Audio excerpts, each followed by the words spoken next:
The ferry engine roared to life. There was this powerful rumble beneath my feet.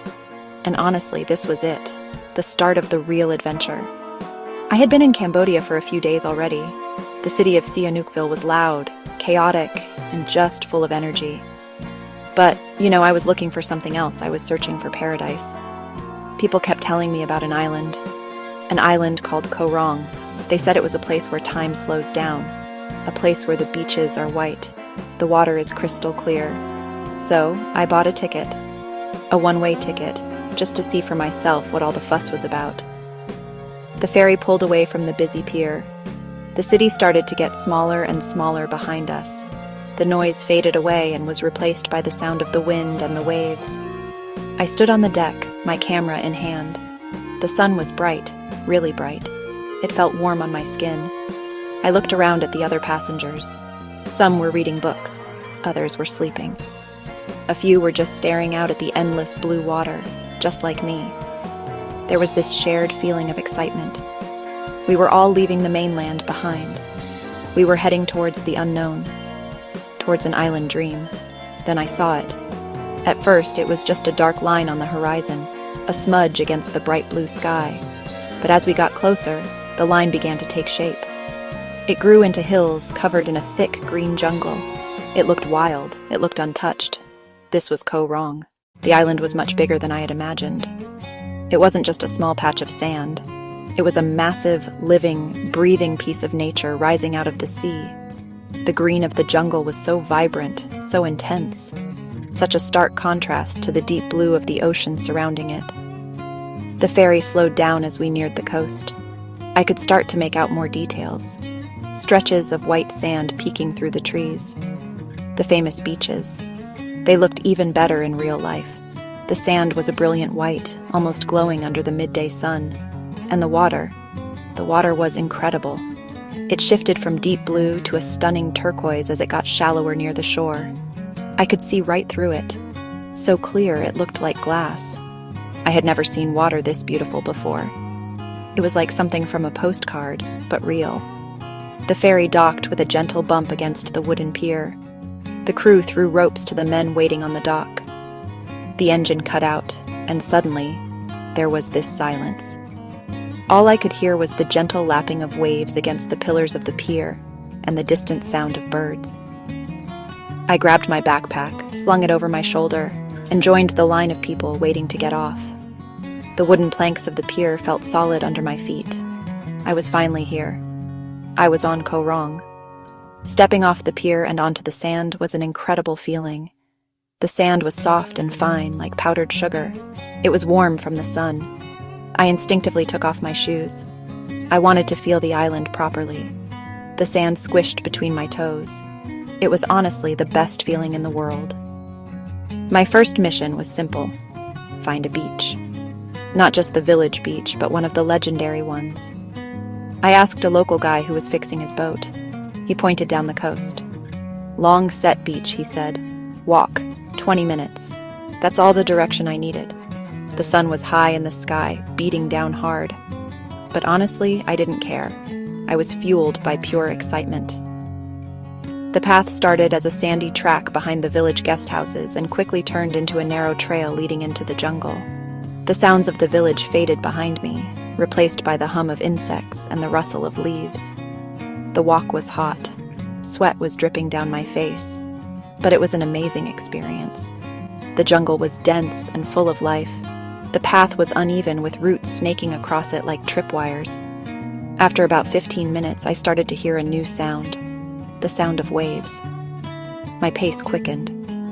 I could see glimpses of bright blue through the trees. And then I stepped out of the jungle, and I stopped. I just stood there, completely stunned. Before me was the most perfect beach I had ever seen. The edge of the beach was a fascinating place. It was where two worlds collided. On one side, the calm turquoise sea. On the other, the wild, dense jungle. The jungle didn't just stop. It spilled onto the sand. Giant trees with tangled roots stood like ancient guardians. Vines hung down, almost touching the ground. A dramatic, powerful landscape. It felt prehistoric. I felt very small facing such raw, natural beauty. I sat on a large root, a bench, the perfect spot to sit and watch, watching waves roll in and out, listening to the island's sounds. Incredibly peaceful. After exploring the jungle's edge, I walked towards the water. The sea looked too inviting to resist. I ran into the waves. The water was perfect. It wasn't cold, it was cool enough to be refreshing.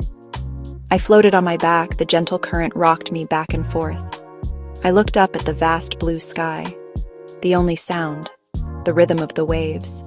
A constant, soothing shush, water meeting the shore, a gentle pull as it receded. I swam further out. Water so clear, sandy bottom visible. I could see my shadow on the bottom. Small silvery fish darted around my feet. Eventually, I swam back to shore. I walked out of the water, refreshed and renewed. I sat on the sand, letting the sun dry me off. The beach was still almost empty. The next day, I had a new mission. I wanted to see what was under the water. I found a small shack renting snorkeling gear.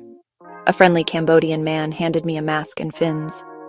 He pointed to rocks at the far end of the beach.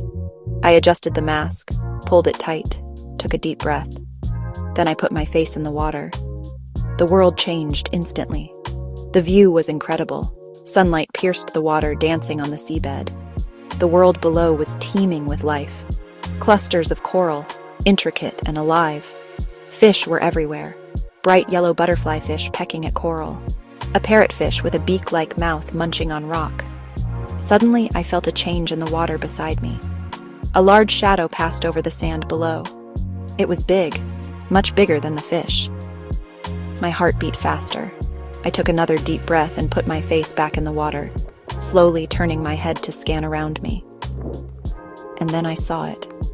About 20 feet away, swimming slowly and gracefully toward me. It was a sea turtle, a huge one, its shell a mosaic of green and brown. Its flippers moved like wings, effortless and elegant, the most majestic creature I'd seen in the wild. I watched it until it disappeared into the deep blue. 30 seconds that felt like an eternity. I came up for air, a huge smile on my face, a moment I'd never forget. That night, I joined a small boat trip that promised to take us to a dark bay. We anchored in a small, sheltered cove, away from any lights from the village. "Okay," he said. "Jump in." I decided to go for it too. I slid off the side of the boat into the water. The moment I hit the water, it exploded with light. It was magic. Pure, unbelievable magic. I moved my hands through the water, and every movement created a trail of glittering light. I put on my snorkel mask again and went underwater. It was a completely different universe. Every kick of my fins created a vortex of glowing stars. Fish, disturbed by my presence, shot away like little comets. I felt like I was flying through space. I woke up early, before the sun had fully risen. The village of Koh Rong was quiet, but the island was already awake. Small children, already dressed for school in their blue and white uniforms, were playing near the pier. They stopped and stared at me. I smiled and waved. They giggled and shyly waved back. Further down the path, I found what looked like a small morning market. This was the heart of the village. This was where the community came together. I wanted something local. I saw a small, family-run food stall. I pointed at the big pot. The woman smiled a wide, gentle smile. She understood. I sat on a small wooden bench nearby. The soup smelled incredible. I squeezed in some lime juice. Then I added a tiny piece of chili. The flavor was amazing. I ate the whole bowl, slurping every last drop. I went back and gave her a big thumbs up. She laughed, a genuine, happy laugh. An older man came and sat on the sand not too far from me. He was one of the local boat drivers. He had dark, weathered skin from a lifetime spent under the sun and on the sea. "You like Island?" he asked in broken English. I smiled. "I love it," I replied. This simple question opened the door to a conversation.